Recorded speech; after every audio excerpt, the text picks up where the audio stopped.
Okay, I am with Chris Smith. I finally get to meet you, Chris. Here, shake my hand.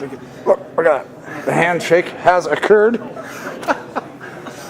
So, you got a chance to hear Will Schryver's presentation. Now, of course, you heard the people. They said, I cannot post my video, which sucks. It's their property. So I was hoping to post it so we can get a discussion. Will posting his own video? I suspect so. Okay. It'll all eventually come out. I just wanted to make sure I had the video so I can keep things in context.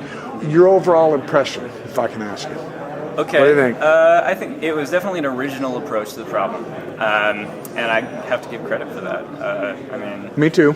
Yeah. It sure shocked me. Yeah, it's definitely, originality. it's not easy to think about outside the box and come up with new theories. Not on this subject. Yeah, and it's a huge amount of information, too, to absorb, so I give Will kudos for tackling it. I wasn't entirely persuaded by the argument, and for example, one problem is I've done so much work on dating the translation timeline of these manuscripts.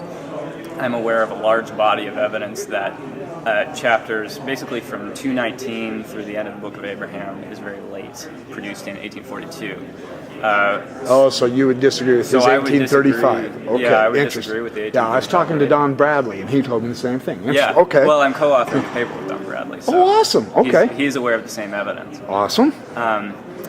And that, there's a range of things. One is just the Kirtland era manuscripts end at 218, which is precisely where the first installment of the Book of Abraham ends in 1842 when they published it. And then in Joseph Smith journals and letters, there's several references. He says, I commenced translating for the 10th number, which is the next number of the Times and Seasons, where they published 219 through the end of the Book of Abraham.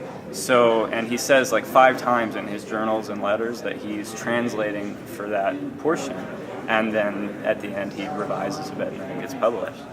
Also, the facsimile 2 explanation that I also think is 1842. Again, the only manuscript we have is from 1842. There's not really any mentions of specific content from that explanation until 1842. The general idea that it was an astronomical thing was out there. You know, people mentioned some things like that, but not the specific content. And then Joseph Smith never gets around to finishing it. He puts all these numbers in finishing the explanations. Oh yeah, okay. I'm with it's to number 2. Yeah, right. It's 4 pages of manuscript, right, with numbers for all the figures that he put on the woodcut in the left-hand margin, and then at like halfway down the first page, he says the rest of this can't be translated at this time. And that seems to be because he was doing it right up against his publication deadline. I mean, it actually went to press 3 days late. So interesting. It seems to be he just didn't have time to finish what he was explaining there. So anyway, a range of reasons that I think those were done later. William did an analysis where he showed statistically there's overlap between the content of the Book of Abraham and the Egyptian alphabet and grammar. Right. The vocabulary is shared. Some of the major significant words are shared. Right. And he argued from that the alphabet and grammar must be dependent on the Book of Abraham. Book of Abraham. Right. But my argument would be that the relationship can go either way. What he's established is there's some kind of dependence going on there, but it could be the other way, that the Book of Abraham is dependent on the alphabet and grammar, which is what I would argue for at least part of it, or it could be a dependence on a third source, which might just be the mind of Joseph Smith reflecting on the life of Abraham. He's reflecting on common themes and stories and narratives, and so it doesn't necessarily have to show a direction of dependence. So this will be fun when this will be good when Will gets his stuff published out. And now you and Don Bradley are publishing a paper right now, or you have? We have written the paper. It's not submitted yet. So what was this John Whitmer paper in the John Whitmer Society that I just saw of yours? Yeah, that was arguing that the Book of Abraham was dependent on the alphabet and grammar. Oh, I got to get that then. Yeah. That's brand new. That's just, like this month. It's like last year. Oh, is it last year? Yeah. Okay.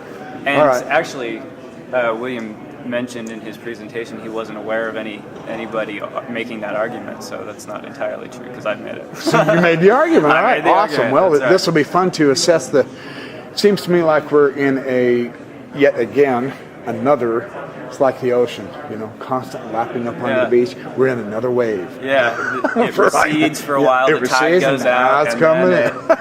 Crests again. It'll be fun to see what research comes out. So. Yeah. Well, it's at good the very to least, see I you think here it's going to at fair. stimulate a lot of great discussion. So I we should see suspect some so. good things come out. Well, and then if Will has thought out of the box, if it's accurate to say that, and you and Don have thought out of the box, it could stimulate others to keep saying, okay, look, there is yet still new ways to approach this. There is new ways to look at it. For instance, I overheard you talking to Brian Howard that you weren't convinced with the Masonic scholars. Well, I became a Freemason this last year. And that's an avenue I'm going to pursue because I have access to some seriously good information on the Mormon Mason thing. So Excellent. I'll see if something comes of that. If nothing does, oh well. Another reason to think that Facsimile 2 was translated very late, right up against that translation deadline, is where it says the rest cannot be translated at this time. If the world can find out these numbers, so let it be. In the explanation, in the original manuscript, it says "so mote it be," which is a Masonic phrase that was used in the dedication of the Nauvoo Lodge. Oh my gosh. Like just 2 or 3 I days have before. got to see that. 2 or 3 days before the publication of that. So mote it be. There's no way you miss that, Mason. Yeah. How interesting. Cool. All right. Well, this is Chris Smith. I'm going to go see if I can grab Don Bradley and get his ideas too. Thank you very much, Chris. Good to see you here at Fair. Sure. Good to see you too, Kerry.